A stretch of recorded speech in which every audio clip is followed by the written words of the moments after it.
Everyone, so welcome back to my YouTube channel science की पाठशाला with प्रिया। तो कैसे हैं आप सब? आई होप आप सब बहुत अच्छे होंगे, बहुत अच्छे से आपकी पढ़ाई चल रही होगी। आज हम एक नया चैप्टर शुरू करने वाले हैं क्लास 8 का। अगर आप मेरी चैनल पे नए हैं तो प्लीज़ चैनल को सब्सक्राइब कीजिए। और आइए बिना किसी देरी के हम आज शुरू करते हैं reaching the age of adolescence. ठीक है, तो आज हम एक नया चैप्टर शुरू कर रहे हैं reaching the age of adolescence. तो आइए शुरू करते हैं। प्रीवियस चैप्टर में जो इससे पहले वाला चैप्टर है, अगर वो आपने नहीं देखा है तो आप मेरी प्लेलिस्ट चेक कर लीजिएगा। ठीक है, इससे पहले जो हमने चैप्टर पढ़ा था उसमें हमने पढ़ा था कि कैसे एनिमल्स जो हैं वो रिप्रोड्यूस करते हैं। ठीक है, it is only after growing up to a certain age human beings and many other animals can reproduce. मतलब एक एज पे पहुंचने के बाद ह्यूमन बींग्स हो गए या बहुत सारे एनिमल्स हो गए, वो क्या कर सकते हैं? रिप्रोड्यूस कर सकते हैं। Why can human reproduce only after a certain age? तो अब इसमें है कि क्यों एक उम्र तक पहुंचने के बाद आप रिप्रोड्यूस कर सकते हैं। तो इस चैप्टर में you will learn about changes जो आपकी बॉडी में होते हैं।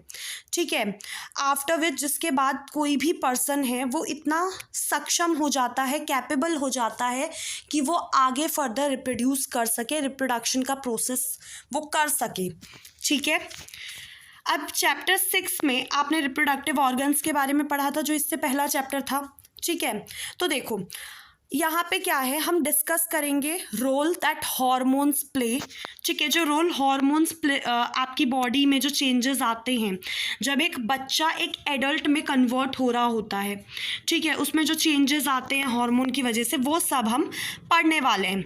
तो सबसे पहली चीज़ आपके दिमाग में आता होगा कि एडोलेसेंस और प्यूबर्टी।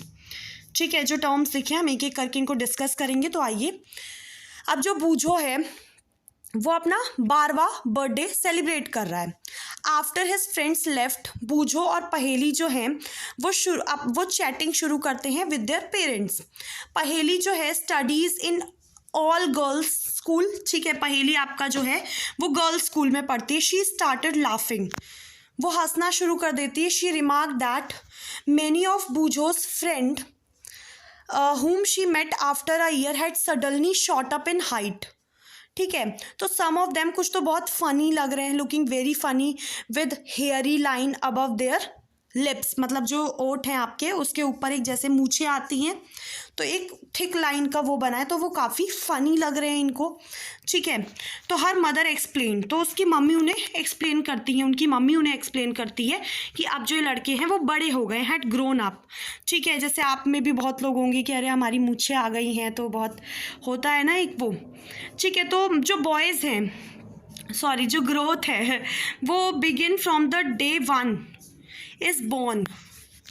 ठीक है, जो ग्रोथ है वो डे 1 से ही शुरू हो जाती है जब आप पैदा होते हैं, बट एक एज को क्रॉस करने के बाद, but upon crossing the age of 10 और 11 अचानक से ना कुछ एक सडन स्पोर्ट इन ग्रोथ जो कि नोटिसेबल होता है, जिसको हम नोटिस कर सकते हैं, जो हमें दिख रहा है सामने।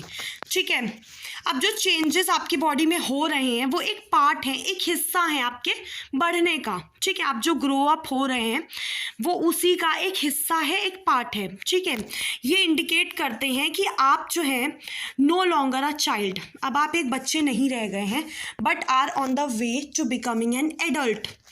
अब आप एक बच्चे नहीं रह गए, आप एडल्ट बनने की तरफ उस रास्ते पे चल चुके हैं। ठीक है, अब जो ये बूझो है ये हैरान है। I wonder how long this period marked by changes in the body will last, कि कब तक ये चेंजेस रहेंगे। तो जो पहेली है वो बोलती है it is a strange period of life. ठीक है, जब ना तो आप एक बच्चे हैं ना आप एक एडल्ट हैं, मतलब आप बीच में हैं उस फेज़ के। ठीक है, जब कन्वर्जन हो रहा है, जब आप धीरे धीरे एक बच्चा एक एडल्ट में कन्वर्ट हो रहा है, तो वो जो बीच का पीरियड है, ट्रांजिशन पीरियड, ठीक है, जिसमें वो चेंज आ रहा है, तो उस टाइम पे वो बहुत अलग पीरियड है एक। ठीक है, I wonder whether this period between childhood and adult had a special name.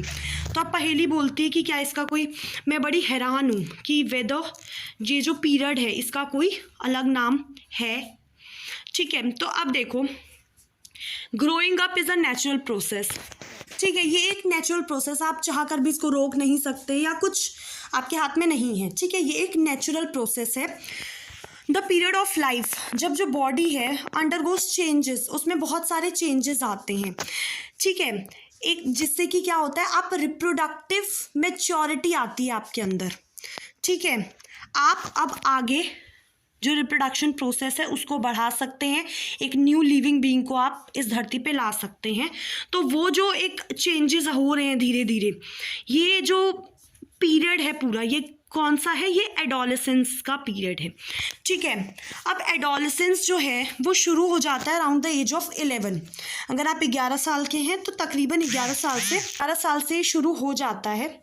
ठीक है, तो मैं क्या बता रही थी कि जो एडोलेसेंस है वो आपका अराउंड 11 की एज से शुरू हो जाता है और कब तक रहता है, 18 to 19। ठीक है, जब तक आप 18-19 साल के नहीं है तब तक ये पीरियड चल रहा है। ठीक है, since this period covers the teens, मतलब आपने सुना होगा टीनेजर्स होते हैं जो 13 to 18 और 19 ईयर्स के होते हैं, उन एडोलेसेंट को हम टीनेजर भी बोलते हैं। तो जैसे गर्ल्स में है, ठीक है, गर्ल्स में क्या होता है, जो एडोलेसेंस है वो 2 साल पहले ही शुरू हो जाती है, लड़कों के मुकाबले 2 साल पहले ही शुरू हो जाता है उनमें। ठीक है, और ये जो पीरियड है ना एडोलेसेंस का, ये पर्सन टू पर्सन वेरी करता है।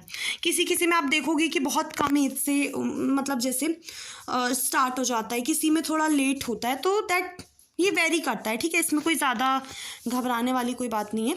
अब जो ह्यूमन बॉडी है अंडरगो सेवरल चेंजेस, उनमें ना बहुत सारे बदलाव आते हैं ड्यूरिंग एडोलेसेंस।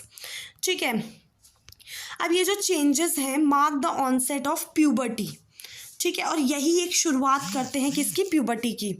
ठीक है, अब जो सबसे इम्पॉर्टेंट चेंज है जो प्यूबर्टी को मार्क करता है वो ये होता है कि जो बॉयज़ और गर्ल्स होते हैं वो रिप्रोडक्शन के कैपेबल हो जाते हैं। ठीक है, प्यूबर्टी कब ख़त्म होता है, जब आपका एडोलेसेंस जो है रीचेस रिप्रोडक्टिव मैच्योरिटी, जब आप रिप्रोडक्टिव मैच्योर हो जाते हैं तो आपकी प्यूबर्टी ख़त्म हो जाती है। ठीक है, तो अब हम अभी के लिए यहीं तक छोड़ रहे हैं और जो चेंजेस है प्यूबर्टी में वो हम नेक्स्ट क्लास में करेंगे। तो तब तक बने रहिए चैनल पे। चैनल को सब्सक्राइब नहीं किया तो ये बहुत ज़रूरी है, प्लीज़ कर लीजिए। And thank you so much.